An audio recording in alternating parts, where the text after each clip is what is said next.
Hello বন্ধুরা, আজকে আমরা IC38 সম্পর্কে জানবো। IC38 এক্সামটা কি?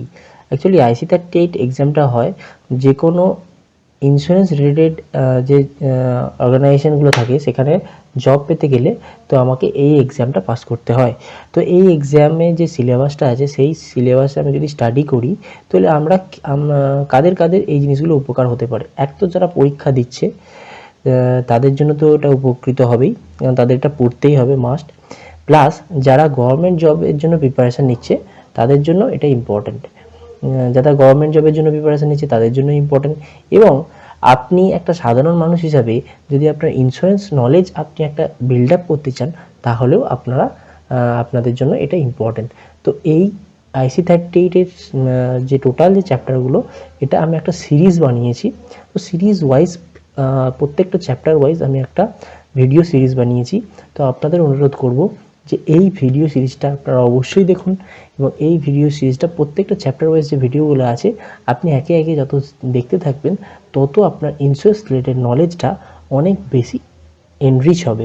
প্লাস যারা IC38 এক্সাম দিচ্ছ তাদের জন্য আমি একটা জিনিস বলতে পারি, এই আপনার ভিডিও কোর্সটা যদি আপনারা পুরোপুরি দেখেন তো আপনার IC38 এক্সাম নিয়ে আপনাদের কিছু ভাবতে হবে না, এটা আপনারা ইজিলি পাস করবেন। এবং এই সিলেবাসটা শেষ করার পর আমি কিভাবে এক্সামটা ইজিলি পাস করা যায় তার কিছু ট্রিক্সও বলে দেবো, সেটাও আপনাদের খুবই গুরুত্বপূর্ণ বা খুবই কাজে লাগবে। তো সময় ওয়েস্ট না করে চলুন আমরা শুরু করি। এই IC38-এর সিলেবাসটা কী আছে সেটা দেখি। তো হ্যাঁ, এবার IC38-এর যে আমাদের সিলেবাসটা আছে টোটাল 21টা চ্যাপ্টার আছে। তো 21টা চ্যাপ্টারকে 3টে সেকশনে ভাগ করেছে।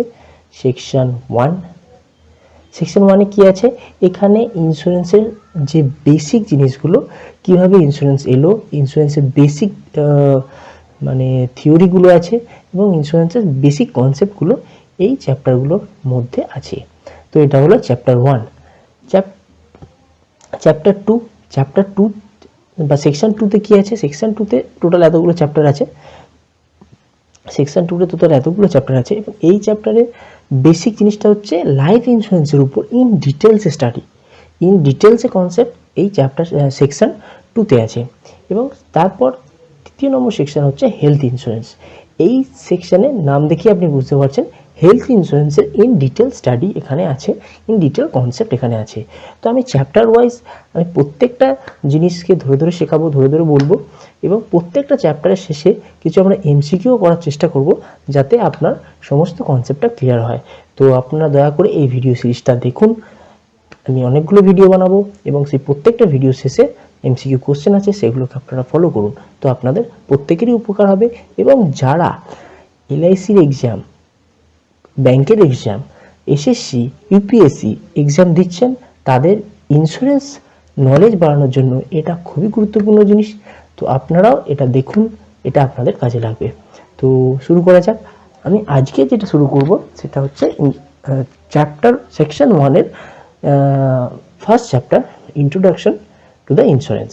ইন্ট্রোডাকশন টু দ্য ইন্স্যুরেন্স, ইন্স্যুরেন্সের সূচনা। তো কীভাবে এটা এলো তো আমরা শুরু করি। আমাদের first chapter introduction to the insurance. Introduction to the ইন্স্যুরেন্সে আমাদের কী কী আছে, যে কীভাবে আমরা ইন্স্যুরেন্সটা আমাদের জীবনে গুরুত্বপূর্ণ এবং এটা কীভাবে কোথা থেকে এলো সেটা আমরা জানবো।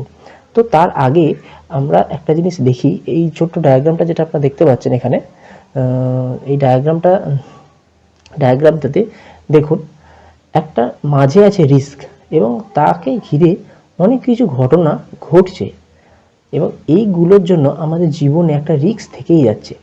আমরা প্রত্যেকেই সকালে অফিসে বেরোচ্ছি কাজে, কিন্তু আমরা নিজেরাও জানি না আমরা অফিসে কাজ করে সুস্থভাবে বাড়িতে ফিরবো কি না। যে যেখানেই যাচ্ছি তো বিভিন্ন রকম রিস্ক আমাদের জীবনে ঘিরে রয়েছে, বিভিন্ন রকম ঘটনা যেটা আমাদের ঘিরে রয়েছে। তো এবং এর জন্য আমাদের জীবন বিব্রত। তো এই যে রিস্ক, এই যে ঝুঁকি আমরা জীবনে বহন করছি, এই ঝুঁকিটা আমরা পুরোটা বহন না করে যদি তার সেটাকে যদি আমি অন্য একটা ইনস্টিটিউশন বা অন্য একটা অর্গানাইজেশনে ট্রান্সফার করে দিই বা রিস্কটাকে স্থানান্তরিত করে দিই, তার বিনিময়ে যদি আমি কিছু প্রিমিয়াম দিই ইন্স্যুরেন্স কোম্পানিকে, তাহলে কি হবে, এইখান থেকেই ইন্স্যুরেন্সের সূচনা। এখানে কি হয়, আমার জীবনের রিস্ক, যেমন আমি বাইরে বেরিয়েছি, আমার প্রাণহানির সম্ভাবনা। যদি আমার প্রাণহানি হয় তাহলে আমার ফ্যামিলিকে দেখার জন্য কে থাকবে, আমার ফ্যামিলির যে ক্ষয়ক্ষতি হবে সেটা পূরণ করবে কে? তার জন্যই আমি আমার জীবনের এই যে রিস্কটা, আমি ইন্স্যুরেন্স কোম্পানিকে একটা প্রিমিয়ামের বিনিময়ে একটা পলিসি নিলাম, এবং সেই পলিসিতে আমার যদি কিছু হয়ে যায় তো আমার যে বেনিফিশিয়ারি আছে সে সমস্ত জিনিস হেল্প পাবে ইন্স্যুরেন্স থেকে। এবং শুধু এটা এই নয়, এটা জেনারেল ইন্স্যুরেন্সের, ধরুন আপনি যদি আমার একটা গাড়ির কথাই ধরি, আমি একটা গাড়ি নিয়ে রাস্তায় বেরিয়েছি, যদি এই গাড়িটা আগুনে হতে পারে, অ্যাক্সিডেন্ট হতে পারে, বিভিন্নভাবে ক্ষতিগ্রস্ত হলো, এবং এই ক্ষতিগ্রস্তটা যেটা হলো তার ভরপাইয়ের জন্য তাহলে কি করব? তখন যদি আমার এটাতে ইন্স্যুরেন্স কভারেজ থাকে, তাহলে আমি কি করছি, আমার রিস্কটাকে ইন্স্যুরেন্স কোম্পানিকে দিয়ে দিচ্ছি। যদি আমার কিছু হয় তার ক্ষয়ক্ষতি আমি বহন করবো না, ইন্স্যুরেন্স কোম্পানিটা বহন করবে। এবং এই যে ইন্স্যুরেন্স কোম্পানি বহন করবে, তার জন্য ইন্স্যুরেন্স কোম্পানি বলছে যে আমি আপনার রিস্ক নিতে রাজি আছি, কিন্তু তার বিনিময়ে আমাকে আপনি প্রিমিয়াম দিন, যেটাকে বলা হয় কনসিডারেশন অ্যামাউন্ট। তো এইভাবে ইন্স্যুরেন্সের কনসেপ্টটা আমাদের এসছে। তো ইন্স্যুরেন্সের বেসিক জিনিসটা হচ্ছে রিস্কটাকে আমরা ট্রান্সফার করে দিচ্ছি আমাদের ইন্ডিভিজুয়াল ব্যক্তি থেকে একটা অর্গানাইজেশনের কাছে, এবং অর্গানাইজেশন কি করছে, ওই যে আমার রিস্কটা সে নিচ্ছে, তার বিনিময়ে সে কিছু প্রিমিয়াম নিচ্ছে, এবং এটাই হচ্ছে ইন্স্যুরেন্সের বেসিক কনসেপ্ট। ঠিক আছে, তো আমরা এগোই। এবার হচ্ছে হিস্ট্রি অফ ইন্স্যুরেন্স।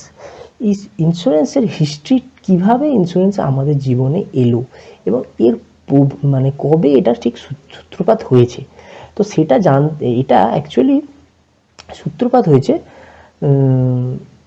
খ্রিস্টপূর্ব 3000 বছর আগে, মানে যীশু খ্রিস্টের জন্মের 3000 বছর আগে এই ইন্স্যুরেন্সের অস্তিত্ব ছিল। তখন আজকালকার মতো এতটা অ্যাডভান্স ছিল না, কিন্তু তখনকার দিনের যে প্রয়োজন ছিল সেই প্রয়োজন মেটানোর জন্য সেটা পর্যাপ্ত ছিল। তো তখন কিভাবে ছিল, তখন যে ব্যাবিলনীয় ট্রেডার্সরা ছিল তারা কি করতো, সমুদ্র যাত্রায় যেত তাদের নৌকা নিয়ে বা জাহাজ নিয়ে। তো তারা এই যে জাহাজে যখন যেত, তখন একটা তাদের যে লর্ড ছিল, তাদের যে মানে তাদের যার কাছ থেকে তারা মানে টাকা নিয়ে জাহাজে সমুদ্রযাত্রা করতো, তাদেরকে একটা সার্টেন অ্যামাউন্ট তারা দিয়ে দিত। দিয়ে যদি ধরুন 100টা জাহাজ,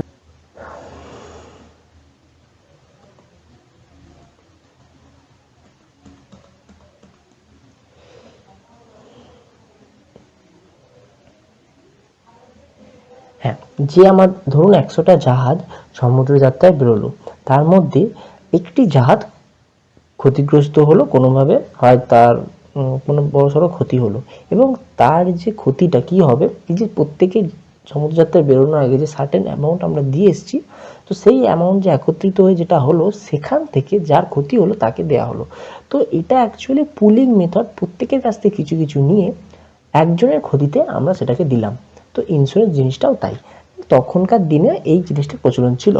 শুধু তাই নয়, শুধু ব্যাবিলনীয় নয়, এবং চিনিজ যে ট্রেডার্সরা ছিল তাদেরও মধ্যেই ছিল, এবং ভারতেও কিছু সুরাট এবং গ্রিক্সে ছিল এই রকম, তখন এই ব্যবস্থাটা প্রচলন ছিল। এবং তখন এটা যেটা আমি ব্যাবিলনীয়র ক্ষেত্রে বললাম, তখন তাকে বটমারি লোনস বলা হতো, যে এই ইন্স্যুরেন্স জিনিসটাকে তখন এইভাবে ওরা দেখতো। তো চলে যাই আমরা নেক্সট দিকে। এবার মডার্ন কনসেপ্ট অফ ইন্স্যুরেন্স, আধুনিক যে ইন্স্যুরেন্সের কনসেপ্টটা, এটা কীভাবে এলো, এটা অ্যাকচুয়ালি এসেছিল ইংল্যান্ডে। যে আধুনিক যে আমরা যেভাবে ইন্স্যুরেন্স, আমরা এখন বর্তমানে যেটা ইন্স্যুরেন্স যেভাবে দেখি, তো সেটা সেইভাবে এসেছিলো, সেটা হচ্ছিল ইংল্যান্ডে এটা হচ্ছে লয়েডসের কফি হাউসে এটা প্রথম, এটা এইভাবে এলো। তখন এটা হচ্ছে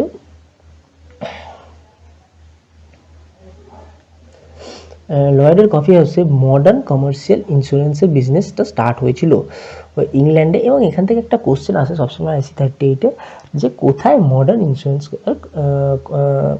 কনসেপ্ট শুরু হয়, বা মডার্ন ইন্স্যুরেন্স কোথা থেকে শুরু হয়, যেটা হচ্ছে ইংল্যান্ডের লয়েডের কফি হাউসে। তো এটা অ্যাকচুয়ালি একটা কফি হাউস ছিল, যেখানে বসে সব ব্যবসায়ীরা মানে এই ইন্স্যুরেন্সটা তারা করতো, কিন্তু এটা কোনো অর্গানাইজেশন ছিল না। ফার্স্ট একটা অর্গানাইজেশন হয়েছিল, যেটা হয়েছিল নাম হচ্ছে amicable society for perpetual assurance. এটা 1707 সালে এটাও লন্ডনে প্রতিষ্ঠিত হয় এবং এটাই হচ্ছে প্রথম একটা ইন্স্যুরেন্স অর্গানাইজেশন বা ইন্স্যুরেন্স কোম্পানি। এর আগে যেটা ছিল লয়েডের কফি হাউস, এটা কফি হাউসে কোনো একটা অর্গানাইজেশন ছিল না, এটা কফি হাউসে যে বিজনেসম্যানরা আসতো তারা নিজের একটা প্রিমিয়াম দিয়ে নিজের একটা গোষ্ঠীবদ্ধ হয়ে ইন্স্যুরেন্সের সুবিধাটা নিত। কিন্তু 1706 সালে amicable society for perpetual assurance, এটা একটা ইন্স্যুরেন্স কোম্পানি গঠিত হলো এবং এটা ওয়ার্ল্ডের প্রথম ইন্স্যুরেন্স কোম্পানি হিসাবে কাজ শুরু করলো। তো এইভাবে এটা হচ্ছে আমাদের হিস্ট্রি। এরপরে আমরা জিনিস চাই সেটা হচ্ছে এবার ভারতে কিভাবে ইন্স্যুরেন্স জিনিসটা এলো, ভারতে কিভাবে আমার ইন্স্যুরেন্স ব্যাপারটা এলো এবং এই সম্পর্কে এটা হচ্ছে আমাদের প্রায় 1800 খ্রিস্টাব্দের কাছে 1800 সালের কাছাকাছি ভারতে ইন্স্যুরেন্সের বিভিন্ন অর্গানাইজেশন চালু হলো এবং সবটাই ব্রিটিশ ইন্ডিয়ার হাত ধরে, ব্রিটিশদেরই হাত ধরে এই ইন্স্যুরেন্স কোম্পানিগুলো এসেছিল। তো আমরা দেখা যাক ফার্স্ট ইন্স্যুরেন্স কোম্পানি যেটা ভারতে এসেছিল এটা ইংরেজ সরকারের আমলে, সেটা হচ্ছে ওরিয়েন্টাল লাইফ ইন্স্যুরেন্স কোম্পানি। এটা হচ্ছে the first life insurance company to be set up in India was an English company. এটা হচ্ছে ব্রিটিশদের একটা কোম্পানি ছিল, এটা ফার্স্ট লাইফ ইন্স্যুরেন্স। এবার ট্রিটন ইন্স্যুরেন্স কোম্পানি হচ্ছে first non life insurance company. এবার আপনার একটা মনে হতে পারে লাইফ আর নন লাইফ ইন্স্যুরেন্স কোম্পানিটা কি, লাইফ কি আর নন লাইফ কি, তো এই জিনিসটা একটু কনফিউশন থাকছে। এটা আমরা এই ভিডিওটা শেষ দিকে গেলে আমরা পুরো জিনিসটা পরিষ্কার হয়ে যাবে, তো তখন আপনারা বুঝতে পারবেন যে লাইফ কি নন লাইফ কি। আচ্ছা, আমি একবার ঝপ করে ওই জায়গাটাতে চলেই আসি, তাহলে আপনাদের জিনিসটা ক্লিয়ার হয়ে যাবে।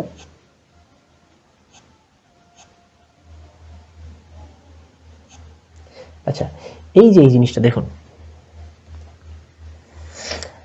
ইন্স্যুরেন্সের আমাদের যে ইন্স্যুরেন্স জিনিসটা আছে যেটা মেন রেগুলেট হয় IRDAI দিয়ে, এটা হচ্ছে ইন্স্যুরেন্সের সব থেকে বড় অর্গানাইজেশন। এটা আমরা ভিডিও চলাকালীন শিখবো, আমি জাস্ট ওটা বোঝার জন্য জাস্ট এই জায়গাতে স্কিপ করে এলাম। তো এটা দুটো ভাগে ভাগ আছে ইন্স্যুরেন্সে, একটা হচ্ছে লাইফ ইন্স্যুরেন্স, যে ইন্স্যুরেন্সটা জীবন সম্পর্কিত, মানুষের জীবন মানে আমার প্রাণ সম্পর্কিত, আমি মারা গেলে যে পলিসি বা যে ইন্স্যুরেন্সগুলো হবে, যে বেনিফিটগুলো আমি পাবো আমার জীবন নিয়ে যেগুলো, সেগুলো হচ্ছে লাইফ ইন্স্যুরেন্স। এবং জীবন ছাড়া যে ইন্স্যুরেন্সগুলো থাকে সেগুলোকে বলা হয় নন লাইফ বা জেনারেল ইন্স্যুরেন্স। তো এটা হচ্ছে মেইন জিনিস। এখানে লাইফ ইন্স্যুরেন্সের মধ্যে কি পড়ে, যে কোনো লাইফ ইন্স্যুরেন্স যেমন LIC থাকছে, আপনার max life, Riva life insurance, সমস্ত রকম ইন্স্যুরেন্স কোম্পানি জীবন সম্পর্কিত ইন্স্যুরেন্স, এখানে চাইল্ড প্ল্যান, পেনশন প্ল্যান যেগুলো থাকে সমস্ত কিছু থাকবে। আর জেনারেল ইন্স্যুরেন্সের মধ্যে আপনার হেলথ ইন্স্যুরেন্স থাকবে, কার ইন্স্যুরেন্স থাকবে, বাইক ইন্স্যুরেন্স থাকবে, এগুলো থাকবে। এটা হচ্ছে বেসিক ডিফারেন্স। তো শুরু আমরা আবার পিছনে চলে আসি যেখান থেকে আমরা আটকে ছিলাম, যেখান থেকে আমরা স্টার্ট করেছিলাম। তো এটা হচ্ছে ট্রিটন ইন্স্যুরেন্স কোম্পানি হচ্ছে first non life insurance company in India. এটাও কিন্তু ব্রিটিশ সরকারের হাত ধরেই, এটা হচ্ছে ব্রিটিশ ইন্ডিয়ায় এটা প্রথম হয়েছিল ট্রিটন ইন্স্যুরেন্স কোম্পানি। তারপর ফার্স্ট ভারতীয় নিজস্ব স্বদেশীয় ইন্স্যুরেন্স কোম্পানি হচ্ছে বম্বে মিউচুয়াল অ্যাসুরেন্স কোম্পানি। এটা 1807 খ্রিস্টাব্দে মুম্বাই এস্টাবলিশড হয়। এটা হচ্ছে স্বদেশীয় এবং বম্বে মিউচুয়াল অ্যাসুরেন্স কোম্পানি, এটা হচ্ছে ইন্ডিয়ান, সম্পূর্ণ ইন্ডিয়ান। আর আরেকটা যেটা ইম্পর্টেন্ট জিনিস হচ্ছে ন্যাশনাল ইন্স্যুরেন্স কোম্পানি। এটা হচ্ছে এমন একটা ইন্স্যুরেন্স কোম্পানি যেটা ভারতে এখনও কার্যরত আছে। এই আগের যে ইন্স্যুরেন্স কোম্পানিগুলো আমি বললাম এগুলো কোনোটাই এখন কার্যরত নেই, এই কোম্পানিগুলো এখন আর অস্তিত্ব নেই, মার্কেটে ব্যবসা করছে না বা ব্যবসায়িক নয়। কিন্তু ন্যাশনাল ইন্স্যুরেন্স কোম্পানি এটা কিন্তু এখনও কর্মরত, এটা ব্যবসা এখনও মার্কেটে এখনও কাজ করছে, ন্যাশনাল ইন্স্যুরেন্স কোম্পানি লিমিটেড। তো এটা এখন জেনারেল ইন্স্যুরেন্সে যদিও চলে এসছে। তো এটা 1906 সালে এটা ভারতে প্রথম স্থাপিত হয়, এটা এখনও ব্যবসায় কর্মরত আছে। তো এখান থেকেও একটা MCQ কোশ্চেন আসতে পারে। তো নেক্সট আমরা চলে যাই পরের টপিকে। এবার ইন্স্যুরেন্স আমাদের যখন এলো, এবার ইন্স্যুরেন্সের একটা ফ্লো আমি এখানে বানিয়েছি কিভাবে ইন্স্যুরেন্সটা আমাদের আস্তে আস্তে ধাপে ধাপে উন্নত হচ্ছে। তো ফার্স্ট যখন আমাদের 1900 সালের যখন দোরগোড়ায় যখন সমস্ত ইন্স্যুরেন্স কোম্পানিগুলো শুরু হলো ভারতে, তখন তাদের মধ্যে কোনো রকম নিয়ম শৃঙ্খলার বিভিন্ন রকম তফাৎ ছিল। তো সেগুলোকে একটা ছাতার তলায় আনার জন্য ব্রিটিশরা কী করলো, একটা আইন তৈরি করলো 1912 খ্রিস্টাব্দে।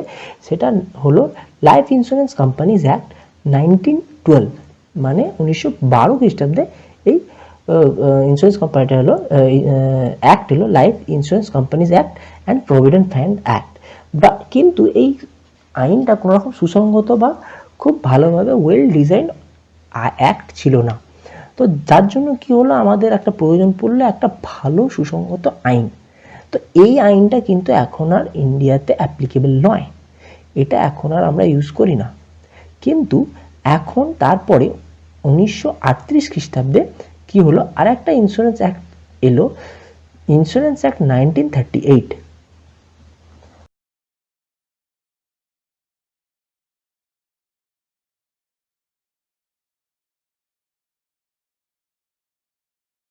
আমরা এটা মেনে চলি এবং এখন এটা অ্যামেন্ডমেন্ট বিভিন্ন রকম সংশোধনের মাধ্যমে এখনও এই আইনটা এখনও কার্যকর। 1938 সালের যে ইন্স্যুরেন্স অ্যাক্ট এটা এখনও কার্যকর এবং এটা খুবই ইম্পর্টেন্ট আমাদের এক্সাম পার্সপেক্টিভে এবং যে কোনো আপনার আইবিপিএস হোক, এসএসসি হোক, যে কোনো এক্সাম পার্সপেক্ট, এবং IC38 এক্সাম তো অবশ্যই এটা ইম্পর্টেন্ট। এরপরে যেটা আসছে এটা হলো আমাদের ইন্স্যুরেন্স অ্যাক্টের ব্যাপারে। এবার স্বাধীনতার পর কি হলো, দেখা গেল প্রচুর লাইফ ইন্স্যুরেন্স কোম্পানি ভারতে ব্যবসা করছে এবং তাদের মধ্যে একটা অনেক রকম অসঙ্গতি রয়েছে, অনেক রকম প্রবলেম হচ্ছে এবং বিভিন্ন নিয়মের বিভিন্ন রকম ফারাক হচ্ছে, যে প্রবলেমটা ব্রিটিশ ইন্ডিয়ার আমলেও ছিল।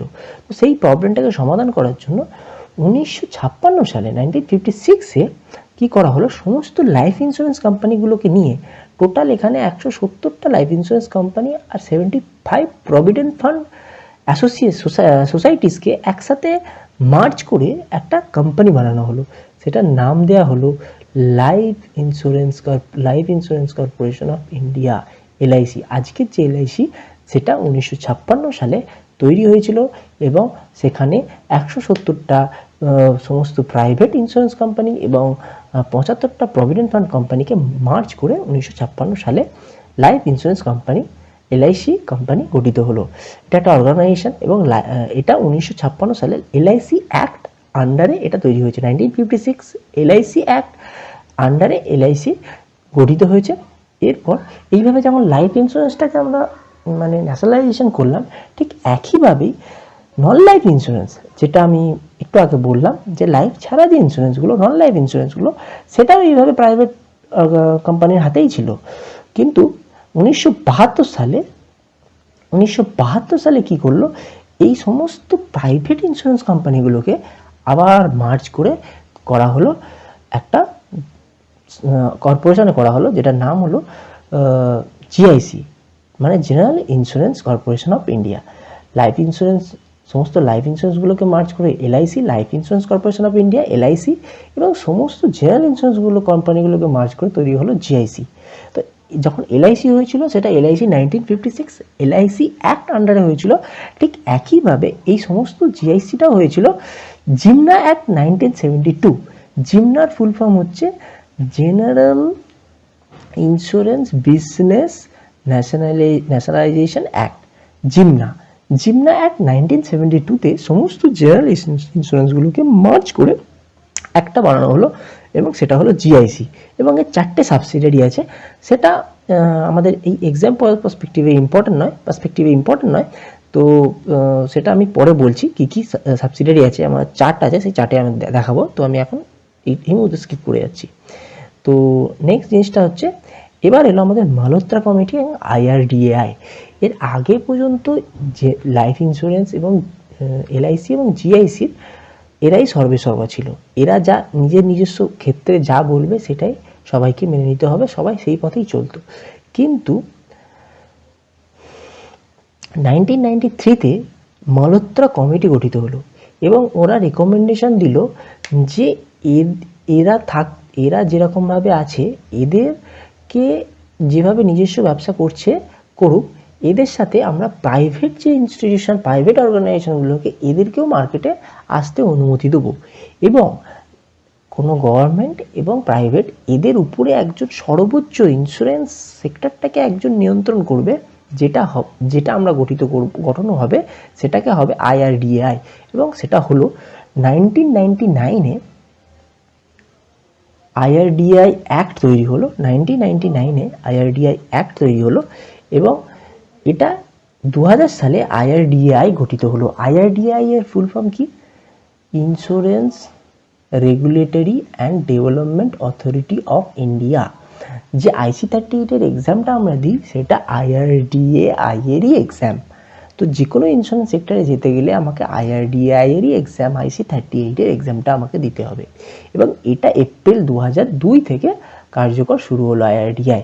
1999-এ অ্যাক্ট তৈরি হলো আইআরডিএআই এবং 2000 সালে এপ্রিল মাস থেকে আইআরডিএআই কার্য শুরু করলো এবং এটা হলো হেলথ, লাইফ, নন লাইফ সমস্ত ইন্স্যুরেন্স সেক্টরের একদম মাথা। ঠিক আছে, যেমন ব্যাংকিং সেক্টরের হেড হচ্ছে আরবিআই, সমস্ত ইন্স্যুরেন্স সেক্টরের হেড হচ্ছে আইআরডিএআই।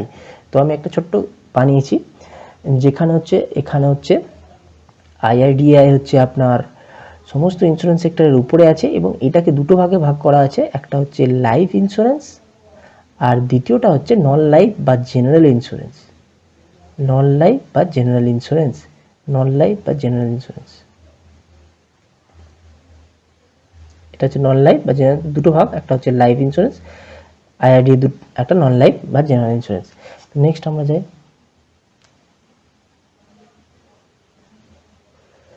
এবার আমি স্ট্রাকচারটা আমরা একবার দেখে নেব, স্ট্রাকচারটা কি আছে টোটাল এখন যে বর্তমান ইন্স্যুরেন্স স্ট্রাকচারটা কি আছে।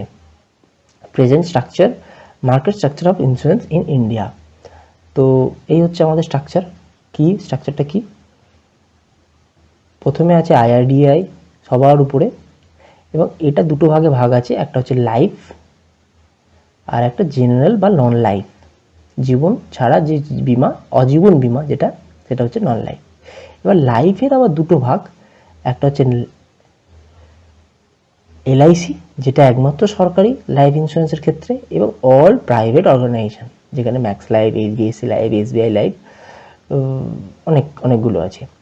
জেনারেলের ক্ষেত্রেও একটা আমার সরকারি যেটা হচ্ছে ন্যাশনাল, যেটা হচ্ছে জিআইসি যেটা জিবনা অ্যাক্টে এসেছিল 1972-তে, আর একটা বাকিগুলো সব প্রাইভেট যেখানে টাটা এআইজি আরও অনেক প্রাইভেট ইন্স্যুরেন্স কোম্পানিগুলো আছে।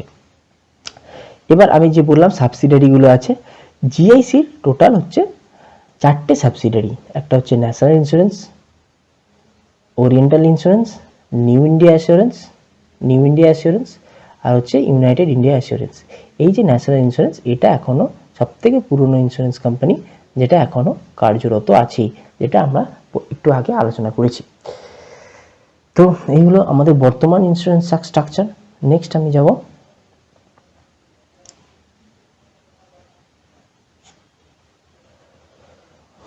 এবার হাউ ইন্স্যুরেন্স ওয়ার্কস, কীভাবে ইন্স্যুরেন্সটা কাজ করে। তো আমরা কিছুটা জিনিস এখন অলরেডি আলোচনা, মানে একটা কনসেপ্ট তৈরি হয়ে গেছে কীভাবে ইন্স্যুরেন্স কাজ করে।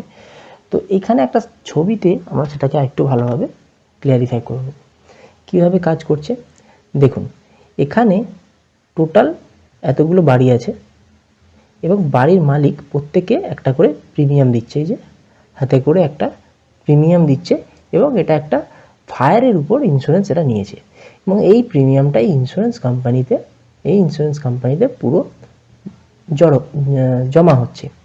এবার এখানে জাস্ট এই কটা দেওয়া আছে, ধরুন এখানে হাজার হাজার এইভাবে প্রত্যেকে প্রিমিয়াম দিচ্ছে, প্রত্যেকটা এখানে একটা পুলিং হচ্ছে, প্রত্যেকের অ্যামাউন্ট এখানে গিয়ে এখানে আমার জমছে। এবার এখানে সবার কিন্তু ক্ষতিগ্রস্ত হবে না, এখানে কিছু সামান্যের ক্ষতি হবে।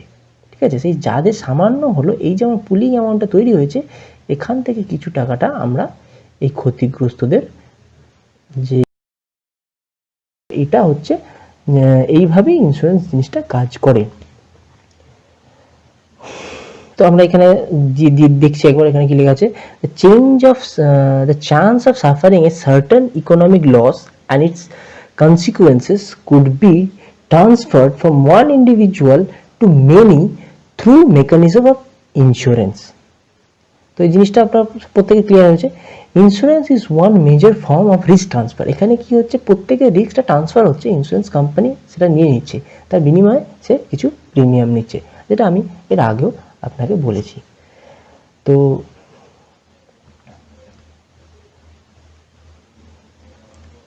কি হচ্ছে, এটা একটা ফ্লো চার্ট আরেকবার আমি দিয়েছি, হাউ ইন্স্যুরেন্স ওয়ার্কস। তো এখানেও এটা আমি একটা ফ্লো চার্টের মাধ্যমে এটা বোঝানোর চেষ্টা করছি। Firstly this must be an asset which has an economic value. Insurance কাকে কার করা যাবে? ইন্স্যুরেন্স তার করা যাবে যার একটা মার্কেটে ভ্যালু আছে, ইকোনমিক ভ্যালু আছে। আমি একটা পেন নিয়ে বলবো আমার পেনের ইন্স্যুরেন্স হবে, পেনের ইন্স্যুরেন্স কিন্তু করা যাবে না, তার মার্কেটে ইকোনমিক ভ্যালু অনেক কম। ঠিক আছে, তো এমন একটা আমি জিনিসের উপর ইন্স্যুরেন্স করতে পারবো যার একটা ইকোনমিক ভ্যালু আছে, ভালো একটা ভ্যালু আছে। দ্য অ্যাসেট, সেকেন্ড অপশন হচ্ছে the asset may lose its value in a certain event happen, this chance of loss is called risk. এখানে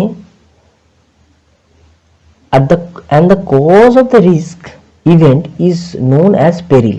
তো এই জিনিসটা ইম্পর্টেন্ট, রিস্ক কি পেরিল কি, এটা কিন্তু এক্সাম পার্সপেক্টিভে ইম্পর্টেন্ট। রিস্ক হচ্ছে কি কোনো কিছু ঘটার যে সম্ভাবনা, সেটা the chance of loss is called risk, এবং যেটা কি কারণে ঘটতে পারে, cause of the risk is called peril. তো একটুখানি কনফিউশন, আমি একটা উদাহরণ দিয়ে বলছি। ধরুন আমি কেউ বাইক নিয়ে বেরোলো, মিস্টার এক্স বাইক নিয়ে রাস্তায় বেরোলো, তো তার যে বাইক নিয়ে বেরিয়ে তার মৃত্যু হওয়া, এই যে মৃত্যু হতে পারে, এটা যে চান্স, এটাকে বলা হয় রিস্ক।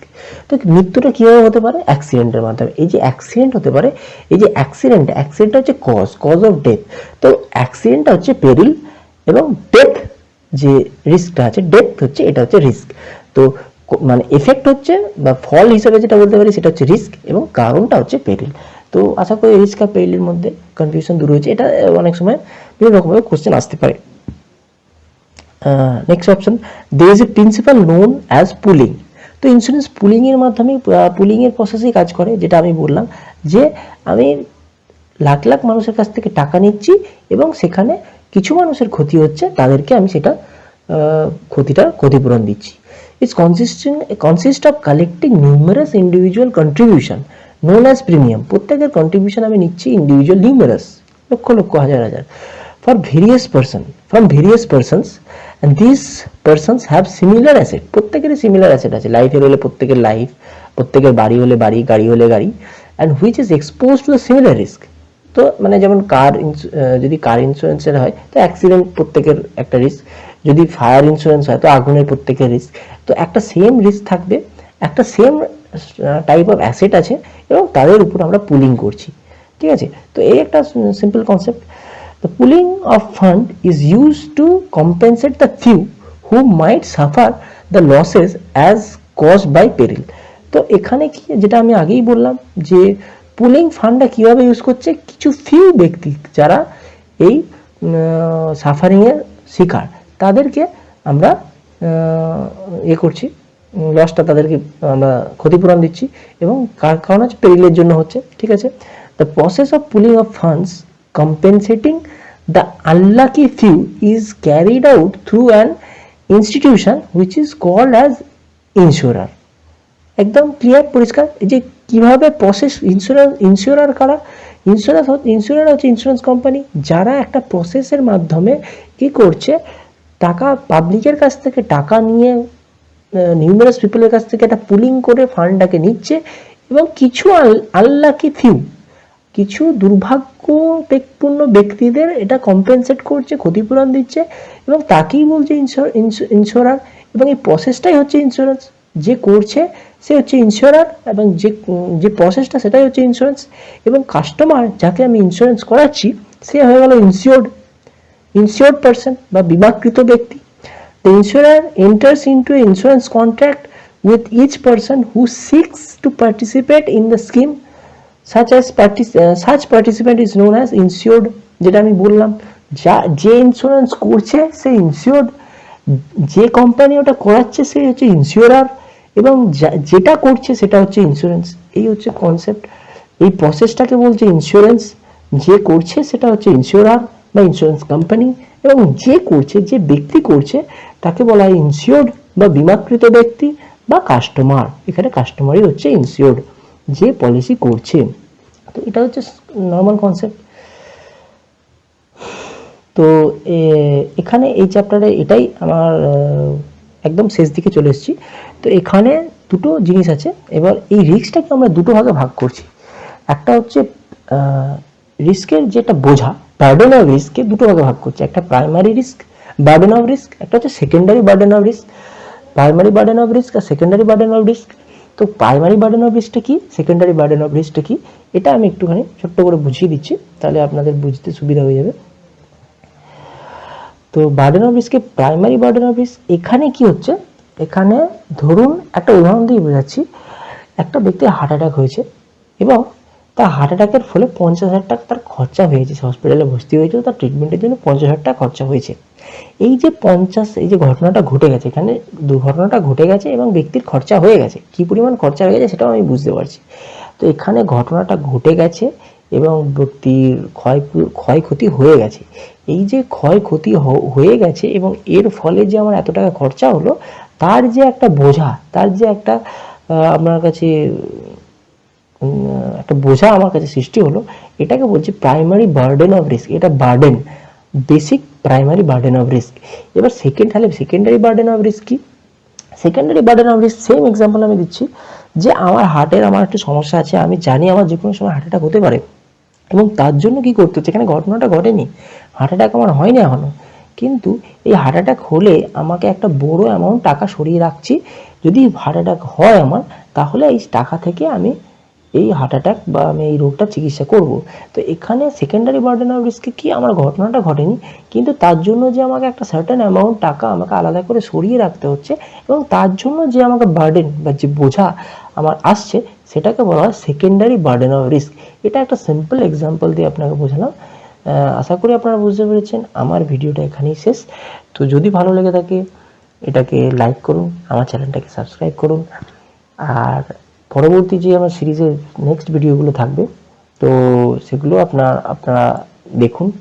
তো এই চ্যাপ্টারের আমি একটা এমসিকিউ, এই চ্যাপ্টারের টোটাল যে এমসিকিউগুলো হতে পারে সেটা আমি একটা নেক্সট ভিডিওতে আমি পুরো জিনিসটা আপলোড করব। তো সেটা আপনারা দেখে নিন। এমসিকিউগুলো ইম্পর্টেন্ট কিছু এমসিকিউ, সেগুলো দেখে নিলে আপনাদের কনসেপ্টটা ক্লিয়ার হয়ে যাবে এবং IC38-এ যারা এক্সাম দিচ্ছেন তাদের জন্য খুব উপকার হবে। তো আশা করি আপনার এই ভিডিওটা ভালো লেগেছে। থ্যাংক ইউ, ধন্যবাদ।